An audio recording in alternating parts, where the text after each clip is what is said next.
तर नमस्कार मंडळी, आपल्याकडे जी गाडी आली आहे ती 2025चं मॉडेल, म्हणजे जे आपल्या लेटेस्ट आता मारुतीमध्ये 3 सिलेंडरवालं जे इंजिन आलंय ती गाडी आता आपण आज सीएनजी फिटमेंट याच्यामध्ये आपण केलेलं आहे.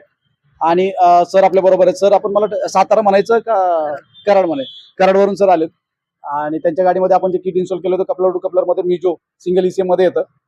3 सिलेंडर आहे पण 6 इंजेक्टर मध्ये, म्हणजे आतापर्यंत ज्या मारुती 8 इंजेक्टर मध्ये येत होत्या तशीच आता ही 6 इंजेक्टर मध्ये येते. तर तिचं किट इन्स्टॉलेशन झालंय. सरांनी किट इन्स्टॉलेशनचं सगळं प्रोसेस जो आहे ते सगळं बघितलेलं आहे आणि आता गाडी चालवली आहे. तर हे दोन्ही एक्सपिरियन्स आपण सरांकडनं जाणून घेऊ की कसं, म्हणजे त्यांचं काय एक्सपिरियन्स आहे की फिटमेंट कसं वाटलं पहिल्यांदा, म्हणजे यायच्या आधी काय विचार होते की फिटमेंट कसं असेल ते सगळं, आणि बघितल्यानंतर आता कसं वाटलं ते, आणि गाडी चालवल्यानंतर जे काय आहे तो सगळा एक्सपिरियन्स तुम्ही मला आता सांगा. सर गाडी खरंच खूप छान झाली फिटिंग. गाडी सर कंपनीला लागलेलं एवढं छान फिटिंग केलेलं आहे, ठीक आहे. आणि सर आपला एक आत्ताचा एक्सपिरियन्स की गॅस फिलिंग स्टेशनवर जेव्हा आपण गेलो तेव्हा त्या कॅन्डिडेटला कळलं की कंपनी फिटेड आहे की कसली आहे गाडी, फिलिंग वॉल कंपनीकडे येतो का पुढे, असं त्यानं प्रश्न विचारला, ठीक आहे. आणि सर जेव्हा तुम्ही मला पहिल्यांदा म्हणलं गाडी कशावरती आहे, पेट्रोलवर, खरंच मला कळलं नव्हतं पेट्रोलवर आहे की गाडी सीएनजी वर आहे. हा, गाडी खरंच खूप छान चालते. खरं जर कोणाचा विचार असेल तर कंपनी फिटिंग सारखं पाहिजे असेल तर खरं सरांकडे या, तुम्ही विजिट करा. खूप छान गाडी चालते आणि ट्युनिंग एवढं प्रॉपर केलं जातं इथं की म्हणजे एक पॉईंट चेक केला जातो, ठीक आहे.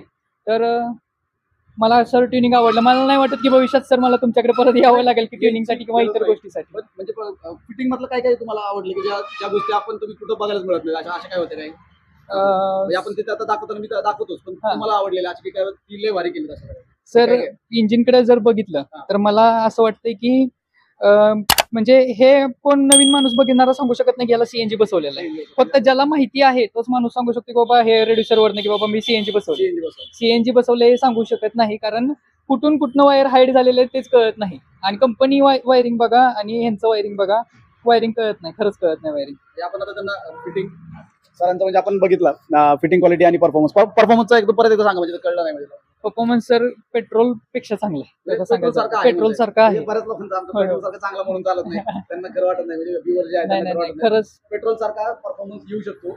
आणि जर काही त्याच्यामध्ये असेल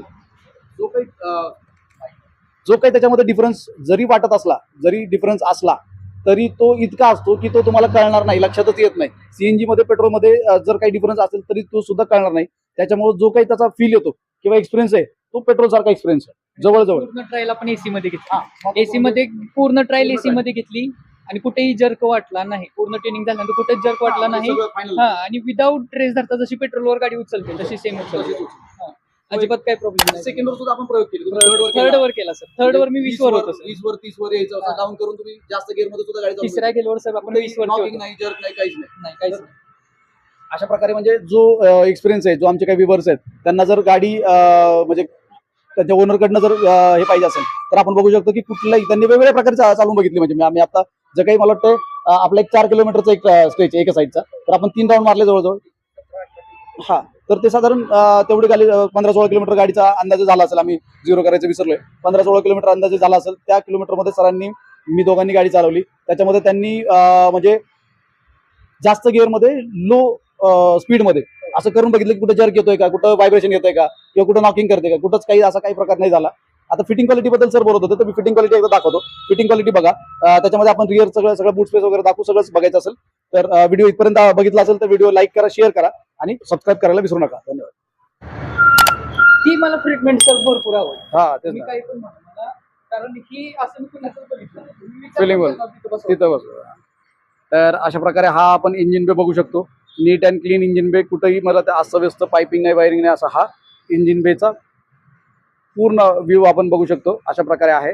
तर या ठिकाणी आपण त्याला ईसीएम बसवलाय मिजो सिक्वेन्शियल, त्याच्यामध्ये कपलर टू कपलर येतं. आणि आपण वायरिंगचा जर आता सगळा पार्ट बघितला तर या ठिकाणी वायरिंग आपल्याला बघायला मिळेल. या ठिकाणी आपण वायरिंग बघू शकतो. तर हे सगळे ज्या वायर्स दिसत आहेत आपल्याला त्या वायर्स सीएनजीच्या आहेत. म्हणजे एक स्विचच्या आहे, एक बॅटरीच्या आहे. त्याच्यानंतर मेन जो लूम गेलाय तो हा कंपनीचा आहे आणि हा आपला आहे. तर त्याच्या बाजूने आपला गेलाय, त्याच्यामध्येच आपण त्याच्या टेम्परेचर सेन्सर तिथून डायव्हर्ट केलाय. आणि बाकीचं जे सगळं दिसतंय आपल्याला इथं पाठीमागच आणखीन पाठीमागची पण वायरिंग आपण बघू शकतो या ठिकाणी. तर इथून आपल्याला ती वायरिंग दिसते. पाठीमागे इंजेक्टर लावले, त्याच्यासाठी ब्रॅकेट बनवलंय, त्याचे फोटो मी इथे टाकण्याचा प्रयत्न करतो स्क्रीनवर. आपल्याला दिसेल. आणि जी वायरिंग आली आहे त्याच्यामध्ये पाठीमागचे इंजेक्टर, पेट्रोल इंजेक्टर आणि इकडचे 3 कंपोनेंट म्हणजे MAP sensor, high pressure solenoid valve आणि त्याचं जे प्रेशर गेज आहे त्याची वायरिंग सगळी तिकडनं आली आहे. आणि या ठिकाणी रिड्युसर बसवला आहे, तोही आपण फॅब्रिकेटेड ब्रॅकेट सरांनी बघितलंय ते आपण कसं बनवलंय ते त्या प्रकारे त्याला बनवून प्रॉपर म्हणजे त्याला इन्स्टॉल केलं म्हणजे हलणार नाही. कंपनीचा जसा जितका स्टेडी असतो, जितका मजबूत असतो तेवढ्याच मजबूतीने तो आपला राहणार आहे. पाठीमागे जो इंजेक्टर दिसतंय त्याच्यासाठी फॅब्रिकेटेड ब्रॅकेट बनवलंय आणि ते खूप वेगळ्या प्रकारे बनवतो आपण, म्हणजे बघितलंय सरांनी, तर ते पण आपण बनवलंय, स्वतः फॅब्रिकेट करतो आपण ते. अशा प्रकारे हा सगळा इंजिनचा पार्ट जो आहे तो आपण बघून झालाय. वायरिंग, प्रॉपर वायरिंग, म्हणजे कुठेही तुम्हाला वायरिंग पाईपिंग सुद्धा दिसणार नाही. म्हणजे हाय प्रेशर पाईपलाईन जर बघितली आपण, हाय प्रेशर पाईपलाईन त्याच्यानंतर पाठीमागून गेली आहे, त्याची जी मेन लाईन आहे ती व्यवस्थित कुठेही त्याला मध्ये कुठल्याही पार्टला येणार नाही अशा प्रकारे तिचं पार्ट इन्स्टॉलेशन झालंय. या ठिकाणी मॅप सेन्सर, त्याची वायरिंग पूर्ण, ही जी सगळी वायरिंग दिसते ही सगळी वायरिंग आपली आहे, एकदम नीट अँड क्लीन. म्हणजे इकडनं आली आहे, तिला व्यवस्थित डायव्हर्ट केली आणि या ठिकाणी तिला व्यवस्थित टायक्लिप वगैरे मारले, कारण इथं खाली एसीचं पाईप आहे त्याच्यावरती कुठलंही व्हायब्रेशन येऊ नये, घासू नये म्हणून आपण त्याला प्रॉपर टायक्लिप मारून त्याला टाईट केलंय. म्हणजे तिथं घासलं की ते ॲल्युमिनियमचा पाईप तो घासून खराब होऊ शकतो, म्हणून आपण त्याला व्यवस्थित टायक्लिप केलंय.